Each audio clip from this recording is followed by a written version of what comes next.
à la communauté de Guns N' Roses. Cette crise, que certains appellent une épidémie, doit être rebaptisée comme étant le plus gros scandale que la Terre ait jamais connu. Il y a des questions qu'en tant qu'humanité nous devons nous poser. Question numéro 1. Y a-t-il réellement une épidémie de coronavirus? Ou est-ce plutôt une épidémie de tests non fiables? Question numéro 2. Est-ce qu'un test positif veut réellement dire que la personne est atteinte de la COVID-19? Question numéro 3. Est-ce que les mesures sanitaires telles que l'isolement pendant 14 jours, le confinement, la muselière, la distanciation sociale servent réellement à protéger la population contre la COVID-19?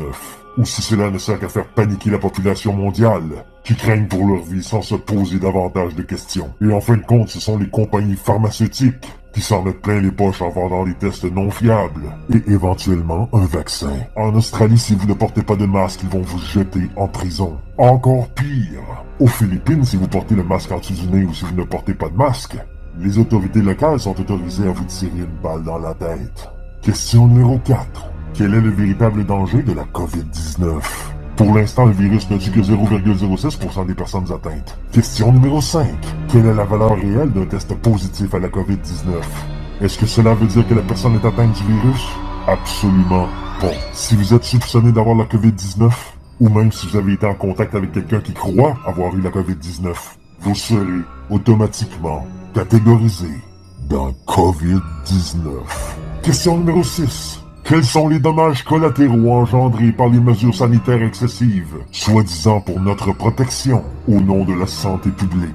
La réponse: des fermetures d'entreprises, des divorces, des dépressions, des suicides, des familles entières divisées, des amitiés de longue date brisées à jamais, un peuple divisé en deux, la perte de nos droits et libertés. Combien ça vous a coûté, M. Arruda, pour nous envoyer l'escouade anti-émeute?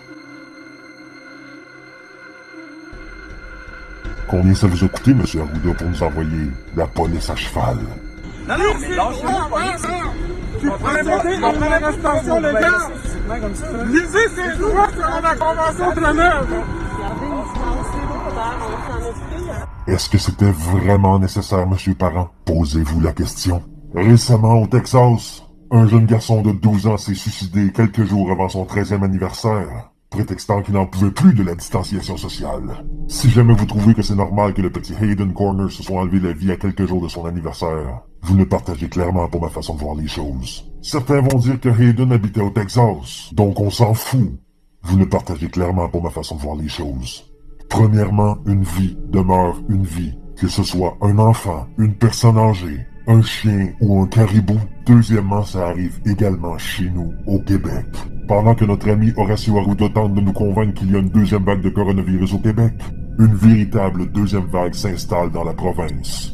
Les vagues de suicides. Selon le journal Le Soleil, une étude réalisée par les chercheurs de l'Université de Toronto prévoit qu'il pourrait y avoir jusqu'à 2000 suicides de plus au Canada en 2021 en raison de la COVID-19. Pensez-y une seconde. 2000 suicides, ça veut dire beaucoup plus de morts que le virus lui-même. Je m'égare. Au secondaire, les jeunes doivent être masqués dehors. En classe, c'est pareil. Les gyms sont fermés. Les sports d'équipe sont annulés. Bref, tout ce qui fait du bien au corps et à l'esprit. Et certains policiers sont affectés à patrouiller certaines cours d'école afin de s'assurer que les jeunes portent un masque depuis le 8 octobre 2020. Vous aussi, vous le sentez. En dedans de vous-même, vous le savez que ça va empirer. Personne ne fait rien. Nous obéissons au doigt et à l'œil. Quand Arruda vous dit de porter le masque, même s'il dit lui-même qu'il est inefficace et que de l'imposer serait juridiquement contestable, on ne pose pas de questions et on met le masque. Arruda vous dit de garder le 2 mètres de distance et de vous laver les mains, on le fait. Arruda vous dit de rester à la maison pendant 3 mois, pendant que Trudeau vous donne de l'argent et double la dette du Canada, risquant ainsi de faire mourir notre économie, on le fait. On pose pas de questions, on va le faire. Mais Monsieur Arruda, nous avons fait tout ce que vous nous avez conseillé de faire depuis les 10 derniers mois. Et les mesures empirent encore et encore. Dans certaines villes d'Alberta, il n'y a aucune mesure sanitaire. Et ils ont environ les mêmes chiffres que nous. Sauf que eux, ils développent l'immunité collective. Eux, ils ne détruisent pas leur économie. Eux, ils ne laissent pas mourir leurs personnes âgées dans des CHSLD. Eux, ils ne font pas de propagande de terreur à la radio aux frais des contribuables. Et eux, ils ne poussent pas leurs citoyens qui ont tout perdu au suicide. Étiez-vous au courant qu'il y a une douzaine d'années, la définition du mot pandémie a été modifiée? Avant, la définition de pandémie était le nom qu'on donnait à une maladie qui se propageait dans le monde entier. Cette maladie devait engendrer de nombreux malades et des décès à travers le monde quand soudainement, sans la moindre explication, la définition du mot pandémie a changé. Subitement, c'est devenu uniquement une maladie mondiale. Les tonnes de malades et les décès ne sont désormais plus nécessaires pour vous parler de pandémie. En terminant, mesdames et messieurs, j'aimerais vous rappeler que partout sur Terre, les gens meurent de faim et que les crimes pourrissent nos grandes villes, que les riches écrasent les pauvres, que les dirigeants de ce monde se font la guerre à grands coups de bombe pour les ressources naturelles, que les enfants travaillent dans des mines de charbon au détriment de leur santé et de leur vie pour quelques cents par semaine. Et vous, méprisante créature, tentez de me faire croire à moi que la seule chose qui menace notre monde, c'est la COVID-19. Mesdames et messieurs, c'était Games N' Roses et à bientôt.